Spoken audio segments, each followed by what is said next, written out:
오늘 말씀의 제목은 믿고 주께로 나오는 자가 이런 말씀 가지고 함께 말씀을 나누고자 합니다. 주의 성령을 경험하면 우리의 인생이 바뀝니다. 우리의 마음속에서부터 주님을 향한 뜨거운 사랑이 흘러 넘치게 됩니다. 그러면 이전에 성령을 체험하지 못했던 제 아들은 어떻게 보면 붙잡혀갈까봐 벌벌 떠는 사람들이었습니다. 그런데 오히려 성령의 체험을 하고 나서 그들은 오히려 주님의 말씀을, 복음을 증거하는데 두려움이 사라졌다는 것입니다. 그래서 이것이 이제 예수님 당시의 솔로몬 성전의 그 모습인데, 마음에 기쁨이 찾아오고 하나님의 나라를 소망하게 되니까 이 땅에서 복음을 증거하는데 뜨거운 열정이 나타나는 것입니다. 그래서 그들의 마음이 어떻게 나냐면, 예전에는 마가의 다락방에 숨어 있었다면 지금은 솔로몬 행각에 직접 나아가서 그곳에서 복음을 전파하는 시간을 가졌다고 하는 것입니다. 그래서 지금의 저희들이 성지를 순례가도 이 솔로몬 행각에는 올라갈 수가 없습니다. 그것은 이슬람이 이제 장악하고 있기 때문에 못 올라가는데, 그림으로 이렇게 이제 성지를 가면 그림으로 이렇게 된 것을 보면 이렇게 지붕이 있고 기둥이 세워져 있습니다. 그리고 막혀 있지 않습니다. 막혀 있지 않고 이쪽 벽 쪽은 막혀 있지만 안쪽 이방인의 뜰 안쪽으로는 다 이렇게 개방이 되어 있습니다. 그래서 그곳에 많은 사람들이 오게 되는데, 제 아들과 많은 성령 체험했던 아마 120문도들 모든 사람들이 다 함께 그곳에 가서 그냥 담대하게 복음을 전파하기 시작했다는 것입니다. 그러면서 예수님에게서 나타났던 그 모든 표적과 기사들이 그들이 예수님의 이름으로 그들을 축복하고 기도해 줄 때마다 병자들이 나음을 입었다는 것입니다. 그러니까 예수님의 이름의 권세가 나타나기 시작했다는 것입니다.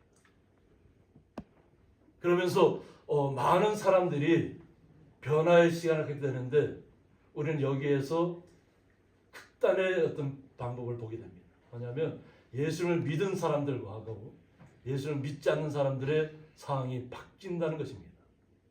예수님을 믿은 사람들은 마음의 기쁨이 일어나는데, 오히려 예수님을 믿지 않는 사람들은 예수 믿는 사람들을 상대하기를 겁을 내는 겁니다. 그래서 가까이 예수님에게 믿는 사람들에게 가까이 오지를 않는 것입니다. 이런 극과 극의 상황이 오늘 말씀에 나타나는 시간들입니다.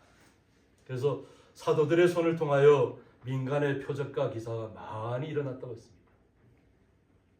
하나님의 방법은 예수님의 이름으로 믿고 기도하면 우리가 모든 것은 다 이루어진다는 것입니다. 기쁨이 충만하면 내 마음속에 자리 잡았던 걱정과 근심은 다 사라지게 되고, 오직 주님의 충만한 성령이 임해서 주님의 말씀대로만 살아가게 된다는 것입니다.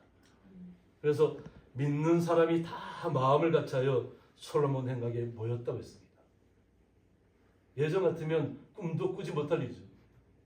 그곳에 갔다가 오히려 붙잡힐까봐 겁을 냈을 텐데, 이제는 예수 믿는 사람들이 다 솔로몬 행각으로 다 모이기 시작했다는 거예요. 이방인의 뜰로 올라갔다는 것입니다.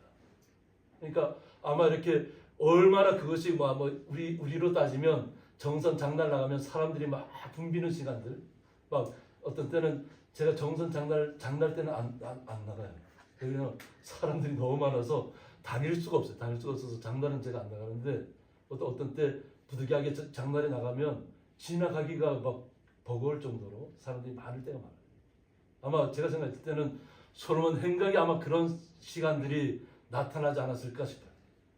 그 넓은 이방인의 뜰에부터 시작해서 솔로몬 행각으로 어떻게 하면 조금이라도 하나님의 말씀을 들을까. 오늘은 베드로에 대해서만 중점적으로 나오지만, 베드로만은 기도해서 나온 것이 아니라 함께 했던 모든 제자들이 기도할 때마다 이 역사는 동일하게 나타났다는 것입니다. 그래서 어떻게 보면 축제의 시간을 맞아요. 축제의 시간. 기쁨의 시간이죠. 이제는 변방의 사람들이 아니라 당당하게 솔로몬 성전에 있는 쪽에 올라가서 솔로몬 행각에서 예수님을 증거하는 시간들을 갖고 있다는 거예요. 붙잡혀가는 것은 두려움의 대상이 아니었다는 것입니다. 그리고 그 나머지는 감히 그들과 상종하는 사람이 없다고 했습니다. 그러니까 예수 믿는 사람들이 갑자기 왕성해지고 정말 떠나갈 듯이 그 왕성한 그런 시간들이 됐을 것입니다. 그러니까 예수를 믿지 않는 사람들 입장에서는 이 상종한다는 뜻이 정말 친밀하게 교제한다는 시간이거든요. 이때 나타나는 건 뭐냐면 예수를 믿는 사람들이 공동체가 형성되는 시간입니다. 그래서 가난한 사람이 이때는 없었다고 얘기합니다. 왜 가난한 사람이 없었냐면 부한 자들은 자기의 것을 다 팔아서 함께 나누고 함께 섬김의 시간을 가졌다는 것이에요. 그러니까 많이 가진 사람, 적게 가진 사람 이것을 따지지 않았다는 것이에요. 동일하게 기쁨을 나누면서 그것에서 이적을 체험하고 나음을 입은 사람들도 기쁨을 자리로 나아가고 동일하게 섬김의 공동체가 왕성하게 나타나는 시간이었다는 것입니다. 그러니까 그런 것을 보면 자신들은 거기에 가까이 다가지 못할 사람들은 아예 자신들은 멀리 떨어져 그들과 마주치기를 원치 않았다. 그러니까 극과 극의 상황이 나타나는 것입니다. 그러니까 주님의 사람들은 오직 주님만 의지하시면 됩니다. 주변의 상황이 흔들리지 않으시면 됩니다. 오직 주님께서 모든 것을 해결하실 줄 믿고 기쁨 가운데 말씀대로 살아가는 것입니다. 그런데 많은 백성들은 칭송의 시간을 가진다는 말입니다. 병자들이 나았잖아요. 표적과 이사가 계속해서 예수님의 이름으로 기도할 때마다 나타나고 있잖아요. 그러니까 이 모든 광경을 보고 있는 백성들이 예수님을 믿는 사람들이 어떠한 모습으로 그들이 공동체를 이루고 말씀을 듣고 그들의 삶 속에 적용하고 있는가를 깨닫는 시간이죠. 저렇게 예수를 믿는 사람들은 섬기고 나누고 서로 치료하고 기쁨을 함께 나누는 시간들을 갖고 있다는 것을 절절하게 깨닫는 시간입니다. 그러니까 백성들의 마음이 예수를 믿는 사람들에게로 향했다는 것입니다. 그러니까 여기서 상종하지 않는 사람들은 정말 바리새인이라든가 사두개인이라든가 제사장 그룹에 있는 사람들일 겁니다. 자신의 사상과 생각과는 전혀 다른 일이 지금 눈앞에서 벌어져 있으니까 그렇다고 가까이 갈 수가 없잖아요. 백성들이 다 모여서 칭송하고 있는데 나음을 입고 있고 표적과 기사 나타나는데 자신들이 설 자리가 없다는 거죠. 그러니까 결국은 멀리 떨어지게 된다는 거예요. 기회만 보고 있는 거죠. 어떻게 하면 이 사람들 잡아가줄까 하는 그런 생각을 갖고 있지만 가까이 갈 수가 없다는 거예요. 백성들이 무섭다는 거죠. 이러한 시간들이 그 당시에 왕성하게 벌어지고 있었다는 것입니다. 그러니까 마음의 기쁨이 우리가 찾아오면 두려움이 사라집니다. 우리 성도님도 마찬가지고 내가 두려움에 사로잡혀 있을 때는 주변에 그냥 바람소리만 밤중에 걸어갈 때 바람소리만 들려와도 무서움에 벌벌 떨 것입니다. 낙엽 밟는 소리만 이렇게 잠깐 부스럭거리는 소리가 나도 소름 끼치도록 사람들이 무서워하는 가정 속에 빠질 겁니다. 그런데 마음의 기쁨이 찾아오고 두려움이 사라지면 모든 것이 다 사랑스럽게 바라보일 겁니다. 깨닫지 못하는 사람들에게 오히려 불쌍히 여길 것이고 아직까지도 주님을 영접하지 못한 사람들을 더 간절한 마음으로 어떻게 하면 저 분을 예수 믿게 할까 그런 간절한 마음으로 사랑스러운 마음으로 그들을 바라보게 될 줄 믿습니다. 그러니까 두려움의 대상이 사라진다는 것입니다. 이것이 우리가 예수를 믿으면 나타나는 현상들입니다. 그러니까 성령 충만한 시간들이 우리에게 다가오면 우리는 기쁨의 사람입니다. 거룩하고 우리는 거룩하다고 얘기하는데 거룩하다는 것은 뭐냐면 하나님과 함께 같이 동행하는 것입니다. 요 하나님께서 거룩하시잖아요. 우리도 그 거룩함을 날마다 본받아 가는 것이잖아요. 본받는다는 것은 뭐냐면 말씀대로 살아가는 것입니다. 말씀대로. 두려움을 떨쳐내는 것입니다. 아무리 산적한 두려움의 대상들이 내 앞에 있다 할지라도 그것을 그냥 아무렇지도 않은 것처럼 바라볼 수 있는 마음의 눈이 생기셔야 될 줄 믿습니다. 이럴 때 어떤 현상들이 발생하냐면 주님께로 돌아오는 자가 점점점 많아지고 있다는 것입니다. 그래서 믿고 주께로 나오는 자가 더 많아졌다고 했습니다. 마음에서부터 변화가 일어났고 또 자신들의 눈으로 바라봤던 그 공동체, 예수님을 믿는 사람들의 공동체의 모습이 어떤가를 이렇게 믿는 사람들이 아름다운 공동체를 이루고 살아가고 나눔을 실천하고 섬김을 실천하고 기쁨으로 걸어가는 것을 그들이 깨닫게 된다는 것입니다. 점점점 믿는 사람의 수가 점점 왕성해지는 시간들을 갖게 되는데 남녀의 큰 무리더라고요. 엄청난 사람들이 예수를 믿고 영접하고 기쁨의 자리로 나왔다는 것입니다. 또 심지어는 병든 사람을 메고 거리에 나가 침대와 요 위에 누였다고 했습니다. 왜 병든 사람들을 데리고 나왔을까요? 이 건강한 사람들이 아픈 사람들을 예수님의 이름으로 기도하고 할 때 다 체험을 했잖아요. 그러니까 내 주변에 연약한 사람들이 있으면 그 사람들을 어떻게 하면 예수님의 제자에게로 솔로몬 생각에 데려가서 기도의 이름으로 그들을 낫게 할까를 기대하는 마음으로 솔로몬 생각으로 나아가는 것입니다. 병든 사람은 혼자 스스로 나아갈 수 없잖아요. 그러니까 주변 사람들이 기쁨을 먼저 주님을 영접한 사람들이 그 일에 동참하는 것입니다. 그래서 베드로가 지날 때 혹 그의 그림자라도 누구에게 덮일까 바라고 그랬습니다. 얼마나 마음이 간절했으면 그림자가 어떻게 덮이기만 바라. 그러니까 그만큼 사람이 왕성했다는 거예요. 그러니까 어떻게 보면 사람들 자리를 비집고 들어갈 자리가 없는데 그러나 사도들이 솔로몬 행각으로 분명히 올 것이고 또 그들의 예수님의 이름으로 기도할 텐데 어떻게 하면 자신들이 먼저 그곳에 가 있을까 하고 하는 거예요. 그러다가 예수님의 베드로와 그 모든 사도들이 함께 그 거리를 지나갈 때 가까이 다가갈 수 없으니까 워낙 사람들이 많다는 거죠. 그러니까 혹시라도 그림자라도 덮이면 나음을 입지 않을까 하는 그런 간절한 마음에 생겼다는 거예요. 그러니까 얼마나 놀라운 일이에요. 우리 생각할 때 그림자가 나를 덮었을 때 내가 낫는다는 생각을 가질 수 있나요? 우리의 생각으로는 그렇게 할 수 없는데 얼마나 마음에 믿음이 찾아왔으면 그냥 사도들의 그림자만 우리에게 덮여도 나음을 입겠다는 거예요. 이것이 먼저 마음에서부터 일어나야 한다는 것입니다. 그러니까 믿음의 사람들은 먼저 믿음이 먼저라는 거죠. 나을 줄을 믿어야 한다는 것입니다. 주님의 말씀대로 예수님의 이름으로 기도하면 내가 나음을 입고 마음에서부터 치유의 시간들이 나타나서 내 인생의 모든 문제를 주님 앞에 맡기는 것입니다. 주님만을 신뢰하는 것입니다. 예수님의 이름을 신뢰할 때 예수님의 제자들, 사도들이 기도할 때 그림자만 스쳐도 낫는다는 마음의 믿음이 있었다는 것입니다. 이것이 놀라운 믿음의 시간들입니다. 우리도 주님의 시간들을 날마다 누리고 있잖아요. 먼저 마음에서부터 믿어져야 합니다.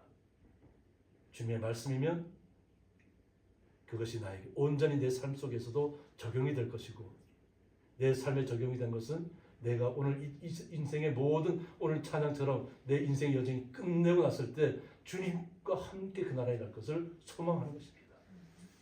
두려움이 아니라 그 나라가 나에게 기쁨으로 찾아오면 이 땅의 삶도 기쁨으로 걸어가야 될 줄 믿습니다. 주님께서 원하시는 것은 이 땅에서는 정말 어렵고 비루하고 막 힘들게 살아가는 것이 아니라 상황에 굴하지 아니하고 내 자신의 연약함에 굴하지 아니하고 오직 주님이 내 마음에 찾아오면 내 마음속에 기쁨이 넘치면 하나님의 나라가 이미 내 안에 임하는 것입니다. 하나님의 나라가 내 안에 임하면 주변의 모든 상황들을 사랑스러운 눈으로 바라보시기를 원합니다. 우리를 힘들게 하는 시간들이 나타나면 그들이 아직까지도 깨닫지 못했다는 것입니다.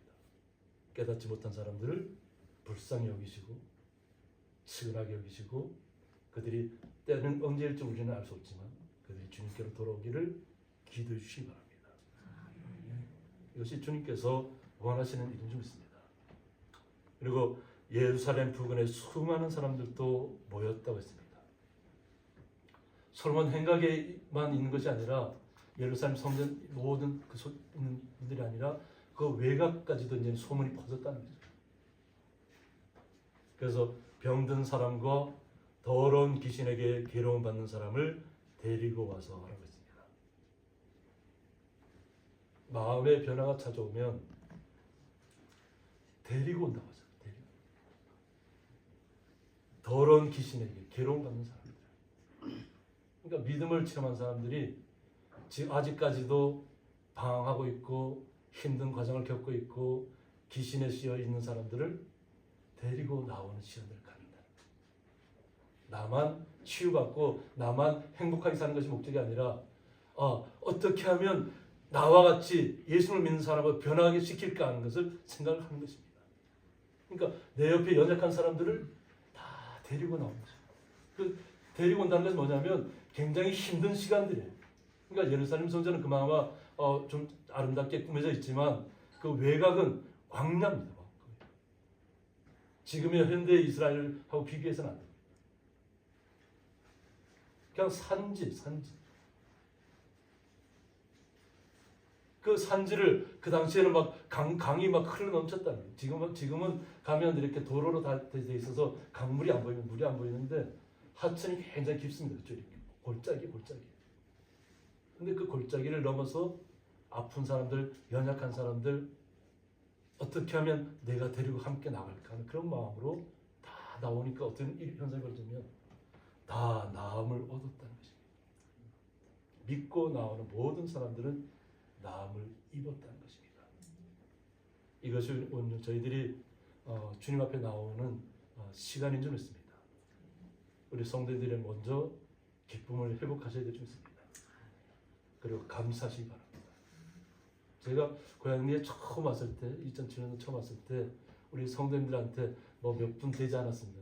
3분 이렇게부터 시작해서 항상 제가 얘기한 것이 뭐냐면 안 좋은 일이 발생하고 어려운 일이 발생해도 그래도 감사하시기 바랍니다. 우리가 고난을 겪지 않으면 큰 어떤 험한 시험의 파도를 겪지 않으면 감사에 대해서 잘 모릅니다. 근데 우리가 큰 파도를 만나고 큰 풍파 속에서 고난을 겪으면 그 속에서 하나님께서 나를 지금까지도 지킨다는 것을 깨닫으셔야 됩니다. 내가 내 스스로 이 세상 속으로 방탕한 길로 빠졌다 할지라도 하나님께서 우리를 떠나지 않으셨고 예수님께서 항상 우리를 지켜보셨고 그 안에서 우리를 죽음 가운데서도 우리를 건져내시는 분이 주님이시라는 것을 깨닫게 됩니다. 그러면 상황이 분명히 안 좋아졌는데도 감사가 나오게 됩니다. 그러니까 그 당시에 제가 처음 왔을 때는 다 쓰러진 교회였잖아요. 그러니까 폐허로던 교회였어요. 예배할 수 있는 공간이 아닌 교회였잖아요. 그러니까 외부에서 저를 바라보는 사람들이 저보고 야 거기서 불쌍해서 어떻게 그렇게 하고 있냐 이래. 근데 제 안에는 기쁨이 샘솟았다. 저는 그 옆에 예배당 옛날 예배당 옆에 초가집이 있었는데 거기가 사택이었어요. 근데 그곳에 수도도 없었을 때 그냥 그 가마솥에 불을 끓이는데 기쁨이 나오는 거예요. 보통 옛날 같으면 우리의 어머니들이 우리 가족들 다 저기 생활할 수 있도록 하기 위해서 부엌에서 이렇게 밥을 다 만들었잖아요. 그런데 제가 악무에 불을 떼면서 기쁨을 찾았어요. 하나님 감사합니다. 분명히 외관적으로 보기에는 뭐 아무것도 좋아진 것이 없어요. 그런데 마음의 기쁨이 찾아오니까 불 때는 불 때는 소리만 듣고 있어도 그 따뜻한 온기만 전해도 행복한 거예요. 겨울에는 그 물을 끓여갖고 바깥은 춥잖아요. 그런데 그것을 나와서 머리 감으면서 행복감을 찾았어요. 행복감. 도시에서 사역할 때는 그냥 시간에 쫓기듯이 살겠다면 제가 이 고향에 와서는 주님께서 주시는 행복감을 맛봤어요. 그래서 날마다 감사했습니다. 감사하면 감사할수록 하나님께서 주의 거룩한 성도들을 한 분 한 분 붙여주셨습니다. 제가 이 고향에 온 목적은 뭐냐면 또 교회를 크게 한다 이런 얘기는 한 번도 한 적이 없습니다. 이곳에 있는 마을 분들이 연세가 다 많으셨잖아요. 그래서 그분들이 주님을 영접하고 소천하시기를 원하는 마음으로 제가 이곳에 왔습니다. 그런데 하나님의 역사는 어떻게 나타나냐면 한 분 한 분 우리가 하나님 앞에 온전하게 장례 예배를 치러드리고 하나님 한 천국 한송 예배를 드리면 성도가 줄어드는 것이 아니라 성도가 점점 늘어났습니다. 그래서 제가 그때 깨달은 게 뭐냐면 한 분이 하나님의 나라로 옮겨지면 마이너스가 되는 것이 아니라 더 플러스가 된다. 그때 깨달은 제 마음이 하나님의 방법은 그렇구나. 하나님의 방법은 한 사람이 천국으로 가면 한 번의 성도 올라가면 우리 성도 수가 점점 줄어드는 것이 아니라 점점점 늘어난다는 것이. 우리 성도님들이 날마다 주님 앞에 나온다는 것은 뭐냐면 이미 하나님의 나라를 소유했다는 것입니다. 마음의 기쁨이 찾아왔다는 것입니다. 그런데 그 기쁨을 주변 환경 때문에 빼앗기지 마시기 바랍니다. 주변의 환경들은 우리가 믿으면 믿을수록 더 상종하지 않으려고 하는 사람들이 있습니다. 가까이 앉기를 원하는 사람들이 있어요. 그런데 오히려 그분들을 더 불쌍히 여기시고 긍휼의 마음으로 바라보시고 오히려 그들을 위해 기도해 주시고 그들이 속히 깨닫고 돌아오기를 축복해 주시기 원합니다. 그러면 주님께서 우리의 마음에 평안을 주실 것이고 주님께서 주님의 거룩한 자녀들은 주님께서 부르실 것입니다. 우리는 다만 우리의 모습을 통해서 예수님의 삶을, 예수님의 모습을 우리가 믿고 배운 것처럼 그 삶을 우리의 생활 속에서 나타내시면 우리 성도님들의 삶이 지금의 어떤 산적한 문제가 나타난다 할지라도 기쁨의 시간으로 바뀔 것입니다. 주님께서 원하시는 건 그 기쁨의 시간입니다. 그 기쁨을 날마다 누리시기를 예수님의 이름으로 축복합니다. 기도하겠습니다.